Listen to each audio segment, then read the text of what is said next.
ரயில் நிலையம் ready, தண்டவாளமும் ready. ஆனால் கிளாம்பாக்கம் ரயில் நிலையத்தை திறப்பதில் என்ன சிக்கல்?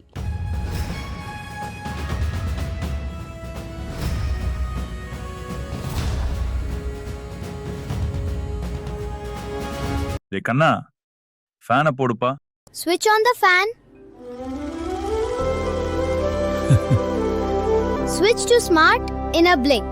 சென்னை நகரின் போக்குவரத்து நெரிசலை குறைக்க வேண்டும் என்ற நோக்கில் வண்டலூர் அருகே கிளாம்பாக்கத்தில் சுமார் 88 ஏக்கர் பரப்பளவில் 393 கோடி ரூபாய் மதிப்பீட்டில் பிரம்மாண்ட கலைஞர் நூற்றாண்டு பேருந்து முனையம் கட்டி பயன்பாட்டிற்கு கொண்டுவரப்பட்டது. தற்போது தென் மாவட்டங்களுக்கு இயக்கப்படும் சுமார் 80% அரசு மற்றும் ஆம்னி பேருந்துகள் இந்த முனையத்திலிருந்துதான் இயக்கப்பட்டு வருகின்றன. இருப்பினும் பேருந்து முனையத்தை மக்கள் எளிதாக அடைவதற்கு போதுமான இணைப்பு வசதிகள் இல்லாதது ஒரு பெரிய குறையாகவே இருந்து வருகிறது. குறிப்பாக நகர பேருந்துகளை மட்டுமே மக்கள் சார்ந்திருக்க வேண்டிய கட்டாயம் இருந்ததால் சாதாரண நாட்களிலேயே கடுமையான நெரிசல் ஏற்பட்டு வந்தது. விடுமுறை மற்றும் பண்டிகை காலங்களில் மக்கள் படும் சிரமங்களை சொல்லித்தான் தெரிய வேண்டியதில்லை.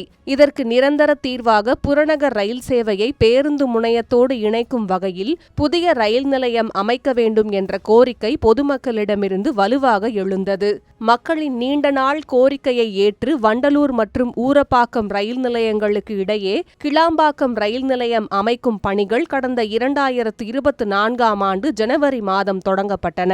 பேருந்து நிலையத்திலிருந்து சுமார் 500 மீட்டர் தொலைவில் இந்த புதிய ரயில் நிலையம் முழு வீச்சில் அமைக்கப்பட்டு வருகிறது. பயணிகள் ரயில் நிலையத்திலிருந்து பேருந்து முனையத்திற்கு சிரமமின்றி நேரடியாக செல்லும் வகையில் பிரத்யேக ஆகாய நடை மேம்பாலம் அமைக்கும் பணியும் தற்போது தீவிரமாக நடைபெற்று வருகிறது. தற்போது உள்ள கட்டுமான நிலவரம் குறித்து சென்னை ரயில்வே கோட்ட மேலாளர் சைலேந்திர சிங் சில முக்கிய தகவல்களை பகிர்ந்துள்ளார். அதன்படி 3 நடைமேடைகளுடன் கூடிய ரயில் நிலையத்தின் பிரதான கட்டுமான பணிகள் மற்றும் தண்டவாள பணிகள் அனைத்தும் முழுமையாக நிறைவடைந்துவிட்டன.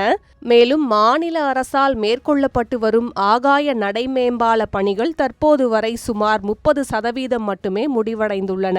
ரயில் நிலைய பணிகளை ரயில்வே நிர்வாகம் விரைவாக முடித்துவிட்டாலும் தேசிய நெடுஞ்சாலையின் குறுக்கே பாதுகாப்பாகவும் போக்குவரத்திற்கு இடையூறு இல்லாமலும் இரவு நேரங்களில் மட்டுமே பணிகளை மேற்கொள்ள முடிவதே இந்த ஸ்கைவாக் பணி தாமதமாவதற்கு முதன்மையான காரணம் என்று கூறப்படுகிறது.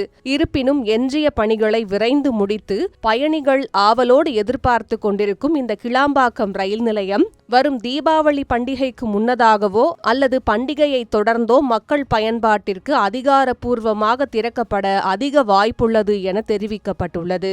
ரயில்வே நிலையம் திறக்கப்பட்ட பிறகு அதன் தொடர் பராமரிப்பு பணிகளுக்கான ஒப்பந்தங்கள் மேற்கொள்ளப்படும் என ரயில்வே நிர்வாகம் உறுதி செய்துள்ளது.